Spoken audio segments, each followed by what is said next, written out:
una explosión de tu palabra, de tu presencia, Señor.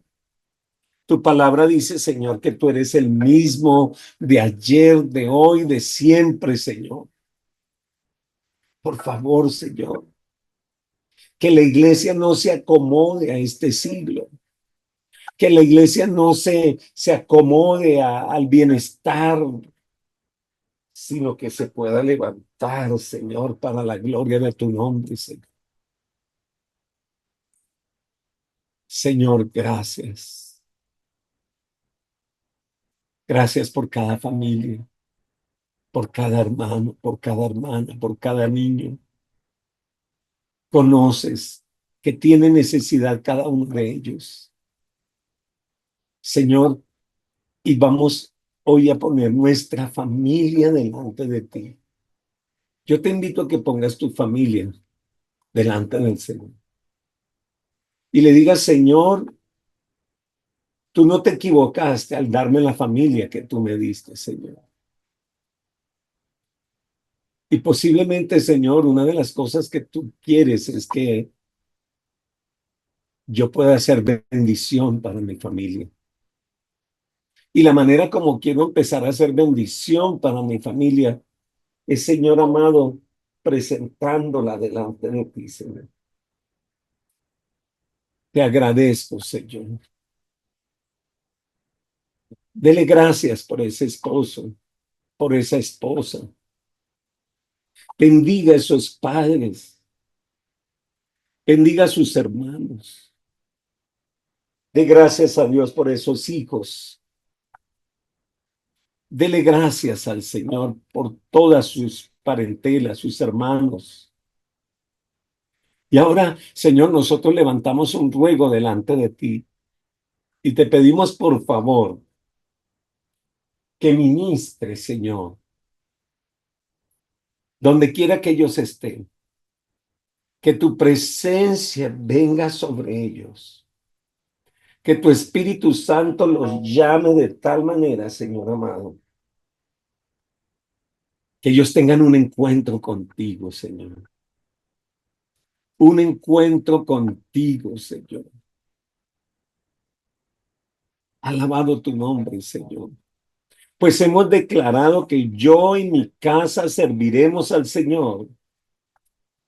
Y no quiero que sean solo declaraciones, sino que sean verdades, que sean acciones, Señor, en el nombre de Jesús. Señor, gracias. Gracias, Espíritu Santo. Gracias por tu amor. Gracias por tu fidelidad, Señor. Aún esa hija, ese hijo rebelde, Señor, lo pongo delante de ti, Señor. Y te pido por favor que ministres sobre él, que ministres sobre ella, Señor. Tú harás volver el corazón de los hijos hacia los padres y el corazón de los padres hacia los hijos. Pero primordialmente, Señor, te ruego que hagas volver, por favor, el corazón de ellos hacia ti, Señor. Eres tú el Señor de mi casa. Eres tú el Señor de mi vida. Dígaselo ahí al Señor, por favor. Ore conmigo. Dígale, Señor, tú eres el Señor de mi casa. Tú eres el Señor de mi vida, Señor. Tú eres el que ministra sobre mi corazón, Señor. Ahí están, Señor. Ahí están mis hijos. Ahí están mis padres. Ahí está ese esposo. Ahí está esa esposa. Bendiga el nombre del Señor. Que la presencia de Dios venga, corra, corra, corra, corra por cada rincón, Señor. Y tu palabra me dice que tu presencia y tu poder los alcanzarán, Señor. Y yo creo que tu gloria los alcanza. Por eso estamos aquí, Señor. Para honrarte, para alabarte, para creer lo que tú has dicho de nosotros y de nuestra casa. Señor, que no son palabras de cajón. Estamos seguros que la promesa que tú nos hiciste se cumplirá de manera oportuna, Señor. Pero mientras tanto, Señor, yo los presento delante de ti, los pongo delante de ti, no porque desconfíe de tus promesas, sino porque tú me has llamado, Señor amado, a ser un intercesor, a pararme a hacer la diferencia, bendiciendo a cada integrante de nuestra familia, aun los que están en casa como los que están lejos, Señor amado. Hay bendición para ellos, Señor. Y la más grande bendición eres tú, Señor. Eres tú, Señor. Sálgales al encuentro. Sorpréndenos con esos familiares que hace rato no hablamos. Tal vez tíos, tías, primos, qué sé yo, Señor. Sorpréndenos que podamos escuchar que un día se encontraron contigo y que tú les saliste al encuentro. Te alabo, Señor. Gracias. Gracias, Señor. Alabado tu nombre por siempre, Señor. Gloria a Dios. Bueno, el Señor les bendiga. Muchas bendiciones para todos. Gloria a Dios que los podemos ver nuevamente ya aquí en casa. Y bueno, seguimos en nuestro disfrute de la palabra de Dios y para eso les invito, por favor, a que ustedes estén nuevamente con el libro de Lucas. Y vamos a mirar, por favor, en el libro de Lucas, el capítulo 15, y vamos a mirar el verso 11 al verso 24. Jesús les contó la siguiente historia. Un hombre tenía dos hijos. El hijo menor le dijo al padre: quiero la parte de mi herencia ahora, antes de que muera. Entonces el padre accedió a dividir sus bienes entre sus dos hijos. Pocos días después, el hijo menor empacó sus pertenencias y se mudó a una tierra distante donde derrochó todo su dinero en una vida desenfrenada. Al mismo tiempo que se le acabó el dinero, hubo una gran hambruna en todo el país y él comenzó a morirse de hambre. Convenció a un agricultor local de que lo contratara y el hombre lo envió al campo para que le diera de comer a los cerdos. El joven llegó a tener tanta hambre que hasta las algarrobas con las que alimentaban a los cerdos le parecían buenas para comer, pero nadie le dio nada. Cuando finalmente entró en razón, se dijo a sí mismo: en casa hasta los jornaleros tienen comida de sobra, y aquí estoy yo muriéndome de hambre. Volveré a la casa de mi padre y le diré: Padre, he pecado contra el cielo y contra ti. Ya no soy digno de que me llame tu hijo. Te ruego que me contrates como jornalero. Entonces regresó a la casa de su padre. Y cuando todavía estaba lejos, su padre lo vio llegar.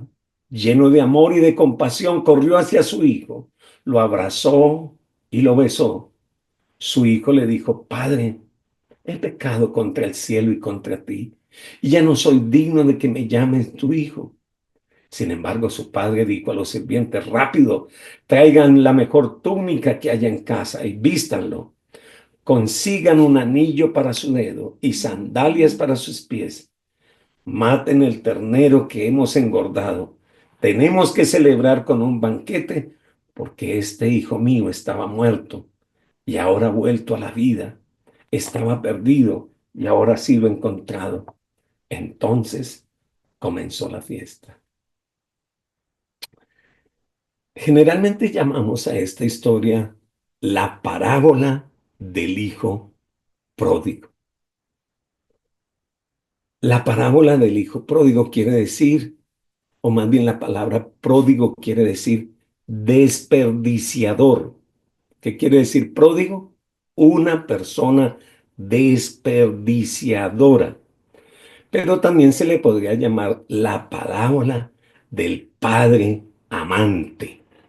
Podríamos decirlo mejor, la parábola del padre amante, porque hace mucho énfasis en la bondad del padre más que en el pecado del hijo. A diferencia del pastor y la mujer en las parábolas anteriores, el padre no salió a buscar al hijo, sino que fue el recuerdo de la benignidad del Padre lo que le llevó al muchacho al arrepentimiento, al perdón y a regresar a la casa.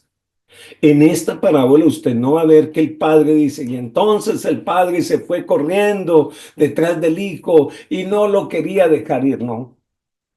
El padre le dice, ok, ¿te quieres ir? ¿Quieres que te dé lo que te pertenece? Bueno, te voy a dejar ir. Romanos capítulo 2 versículo 4. ¿O menospreciáis las riquezas de su benignidad, de su paciencia, de su longanimidad, ignorando que su benignidad te guía al arrepentimiento? En esta historia, fíjense en tres experiencias del joven. Número uno, la rebelión. Dice, se fue a un país lejano. Según la ley judía, el hijo mayor recibía el doble de lo que recibirían los demás hermanos. Y el padre podía repartir sus riquezas en vida de la manera como él quisiera. Era perfectamente legal que el hijo menor le pidiera su parte, tal vez las propiedades e incluso tal vez que las vendiera, pero seguramente no fue algo muy amable para su padre. Se podía hacer en vida, pero generalmente era cuando ya el padre estaba muerto. Era como si estuviera diciendo a su padre, uy, quisiera que estuvieras muerto. Las peores dificultades de un hombre empiezan cuando puede hacer lo que se le antoja. ¿Escuchó lo que le dije? Las peores dificultades de un hombre empiezan cuando puede hacer lo que se le antoja. Siempre habrán problemas cuando valoramos las cosas más que las personas. Este joven, ¿qué estaba haciendo? Valorando más las riquezas que a su propio padre, valorando más la herencia que a su propio padre. Cuando valoramos más las cosas que a las personas, entonces nuestro caminar, nuestros ojos, nuestra vida va a ir detrás del placer, va a ir detrás de eso que nos distrae, y vamos a abandonar realmente la bendición que significa tener un padre. Jesús una vez les advirtió a dos hermanos que discutían: mire, guárdense de la avaricia. ¿Por qué? Porque las personas que sufren de avaricia jamás se van a satisfacer por mucho que adquieran un corazón eh, eh, eh, insatisfecho. Eso les va a toda hora hacer tener desilusión, porque siempre van a querer más y más y más. El hijo pródigo aprendió por medio de las experiencias, por medio de la amargura, que no se pueden disfrutar las cosas, el dinero, que esto va a terminar. Él pudo hacer caso omiso, tal vez de las enseñanzas que algún día el padre le dio. Tal vez el padre en algún momento le habló claramente sobre lo que significaba la vida, pero hizo caso omiso. Dice que se fue a un país lejano. Ahora, no necesariamente un lugar distante es a donde tenemos que viajar, porque el país lejano existe primero en nuestro corazón. ¿Usted sabía que una persona no se divorcia el día anterior? ya lo había puesto en su corazón. Una persona no se va de una iglesia el día anterior, no, ya lo venía maquinando, maquinando, maquinando. Así como Lot. Lot no terminó en la ciudad del pecado de un día para otro, sino que lo miró desde lejos y fue corriendo su carpa, corriendo su carpa, corriendo su carpa, hasta que terminó viviendo allí. Así que el problema de este hijo no fue el acto, sino el corazón de él. Su corazón había sido puesto en las riquezas antes que el corazón hacia su padre. El hijo menor soñaba con disfrutar de la libertad, entre comillas, lejos de la casa, lejos del padre, lejos de su hermano mayor. Sí, la oveja se perdió debido a la insensatez. La moneda se perdió debido al descuido, pero el hijo perdido fue por voluntad propia. Las anteriores enseñanzas del Señor Jesús habló de la oveja perdida. Bueno, se perdió por su insensatez. La moneda se perdió por el descuido, pero el hijo perdido se perdió por su propia voluntad. ¿Sabe? Usted tiene la oportunidad en el nombre del Señor de decidir cada día, cada mañana, si usted va a valorar más al Padre que las bendiciones del Padre. Porque muchas veces nosotros lo que valoramos son las sanidades, los milagros, los favores, pero nuestro corazón puede estar lejos de Él. Y cuando nuestro corazón está lejos de Él, pues sencillamente estamos perdidos y perdidos por nuestra propia voluntad. Este muchacho quería salirse con la suya, así que se rebeló contra su propio padre y le destrozó por completo el corazón.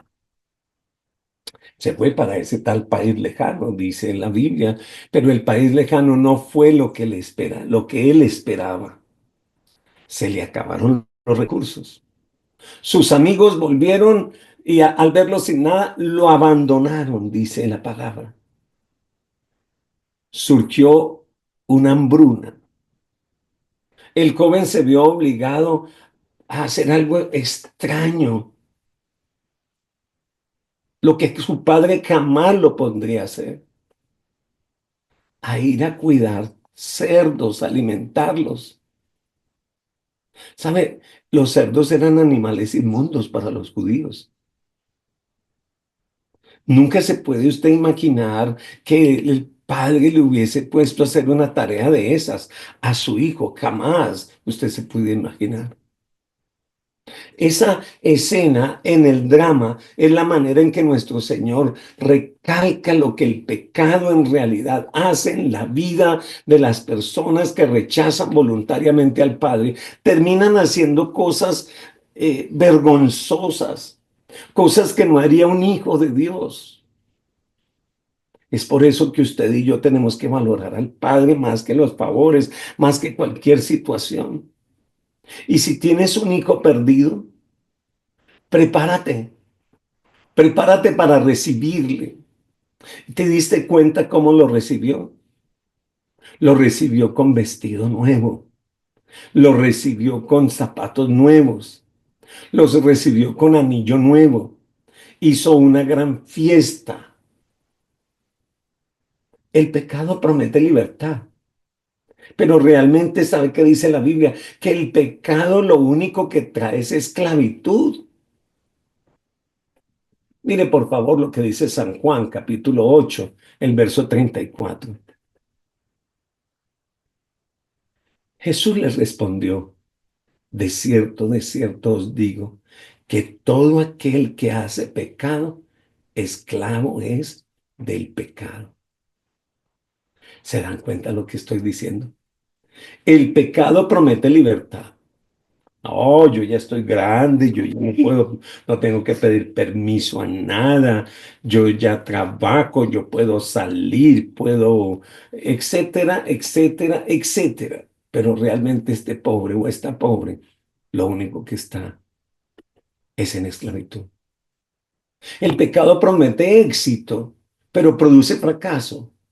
Promete vida, pero realmente lo que da es muerte, pues la Biblia dice que la paga del pecado es muerte. El joven pensó que podría vivir solito y podía darse la gran vida, pero todo lo que consiguió fue perderse. Cuando nosotros dejamos a Dios fuera de nuestra vida, la diversión se va a convertir en esclavitud. Puede que nos digan fanáticos, puede que nos digan religiosos, pero a esta altura de la vida ya no hay nada más en nuestra vida que mi Señor, que servirle, que adorarle, que ser instrumentos en sus manos. Ahora dice la palabra que este muchacho se arrepintió. La palabra específica fue volvió en sí. Arrepentirse quiere decir cambiar de parecer. Y eso es exactamente lo que hizo este joven mientras cuidaba a los cerdos. Recuerde, estaba haciendo un trabajo inmundo. Para un judío, cuidar cerdos era lo cosa más, era lo más bajo que podía caer. La frase, volviendo en sí, sugiere que hasta ese punto en realidad estaba como inconsciente. ¿Has visto cuando una persona está desmayada y la persona está como teniendo un ataque, pero las personas, no, no, no, no, ya volvió en sí? ¿Sabe? Estaba muerto, pero dice, volvió en sí. Hay en el pecado una locura que parece paralizar la imagen de Dios que hay dentro de nosotros y libera como esa parte diabólica o animal que hay dentro de nosotros. El pecado, ¿sabe qué hace? Que quita como la imagen correcta que tenemos dentro de nosotros de Dios. Usted se puede imaginar este muchacho. ¿Qué estaba pensando cuando le pidió a su papá la herencia? No le importó si el papá iba a sufrir. Era como decirle, venga, venga, usted nada que se muere y necesito la platica. ¿Qué, qué, qué concepto llegó a tener de su padre? ¿Sabe? El joven, cuando volvió en sí, ¿sabe qué fue lo que pasó? Cambió de parecer, no solo en cuanto a sí mismo, no solo en cuanto a su situación y en cuanto al pecado, sino recordó la imagen de su padre. Confesó que su padre era un hombre generoso, dijo, pero si hasta los criados tienen comida de sobra. ¿Recuerdan ustedes que en ese país lejano nadie le daba de comer? Nadie le ayudaba. Pero llegó un momento en que recordó un momento, mi padre es muy generoso. Mi padre es diferente. Confesó que su padre era un hombre generoso y que inclusive servir en la casa de su padre era un acto de libertad, no era un acto de esclavitud. Así que es la bondad de Dios y no solo la maldad del hombre lo que nos lleva al arrepentimiento. Escuche, cuando venga el deseo de arrepentimiento, yo le invito a que no sea por lo malo que hiciste, sino por lo bueno que sé. El arrepentimiento en este joven no fue solo por ver su condición, sino por recordar la bondad de mi padre.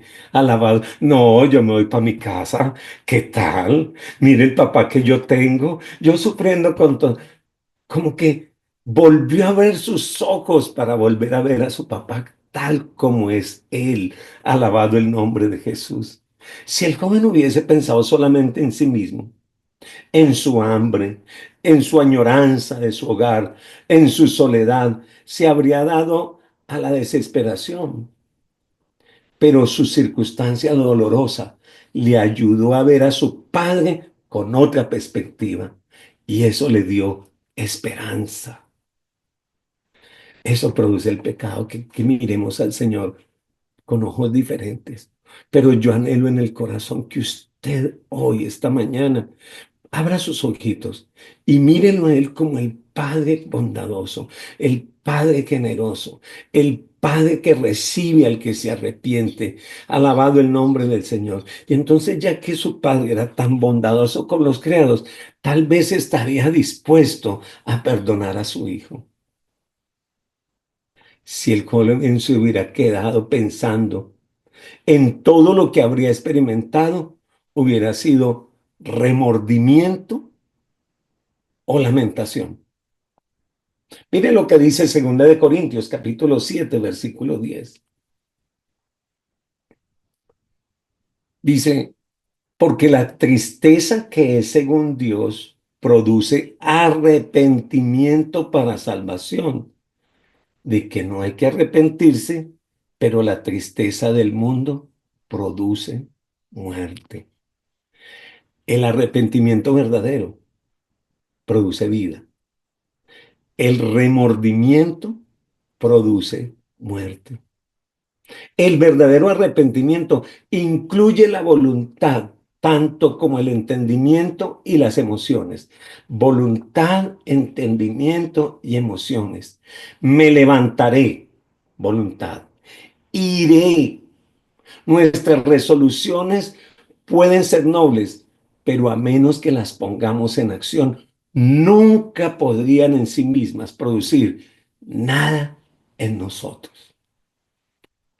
Así que hay que levantarse, hay que hacer la obra, devuélvase donde estaba, cierre ese relacionamiento, no vuelva más al lugar donde estaba, regrese donde está el Padre. El Padre no es malvado, el Padre es generoso, el Padre es perdonador. Sí, el arrepentimiento es verdaderamente obra de Dios.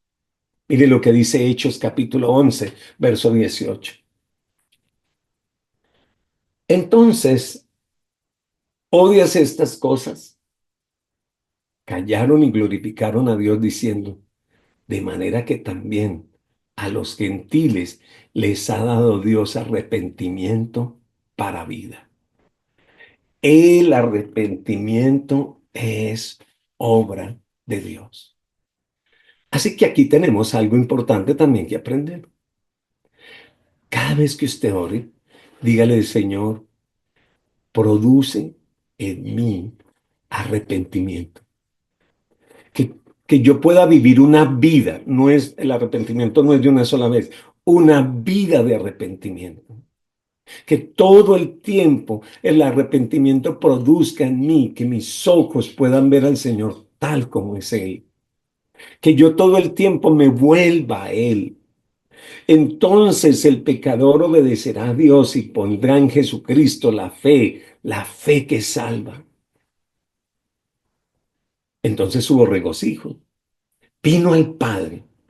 Aquí Jesús responde a las acusaciones de los escribas y de los fariseos porque el Padre no solo corrió para recibir a su Hijo, sino que honró el regreso de este joven, preparó un banquete, alabado el nombre de Dios, inclusive invitó al pueblo. Ahora, déjeme contarle algunas cosas.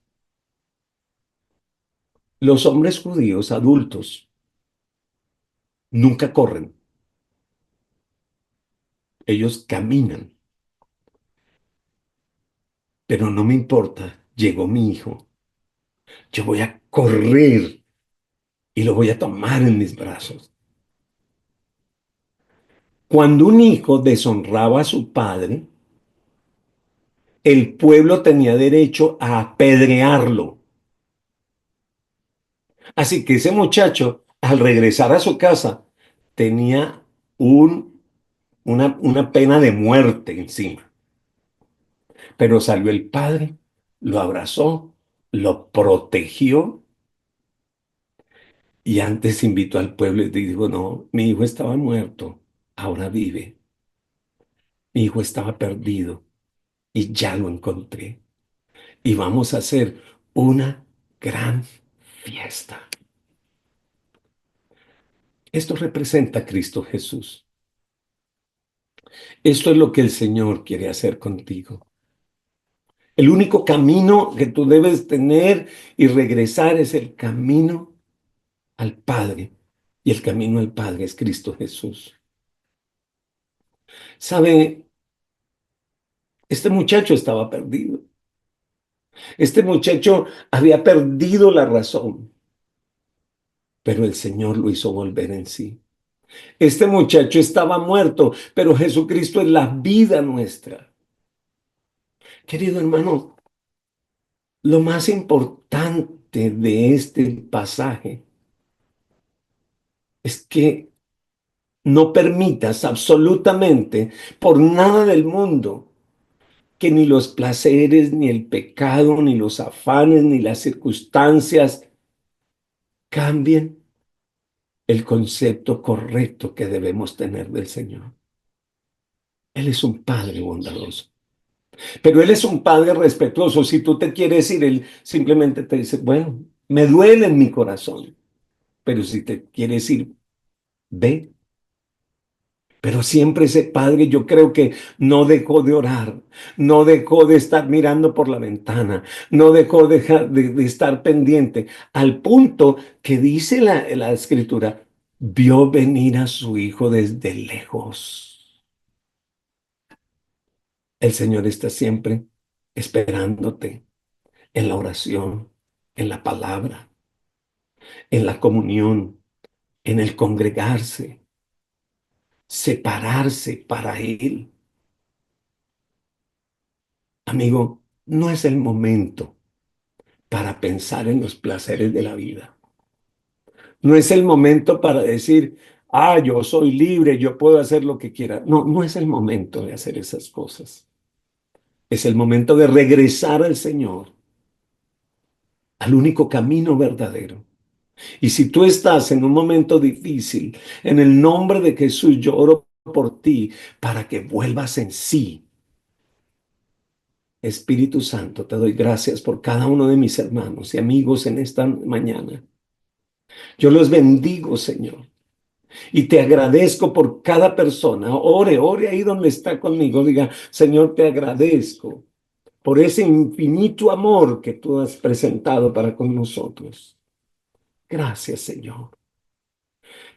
Dame la oportunidad de volver una y otra y otra y otra vez a ti, Señor, a través de la vida de arrepentimiento, Señor, donde yo pueda disfrutar la verdad de quién es mi Padre, Señor.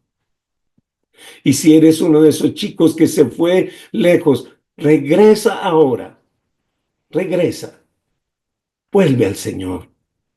Él está con los brazos abiertos esperándote. Que el Señor les bendiga. Y si el Señor lo permite, nos vemos mañana nuevamente. Bendiciones para todos.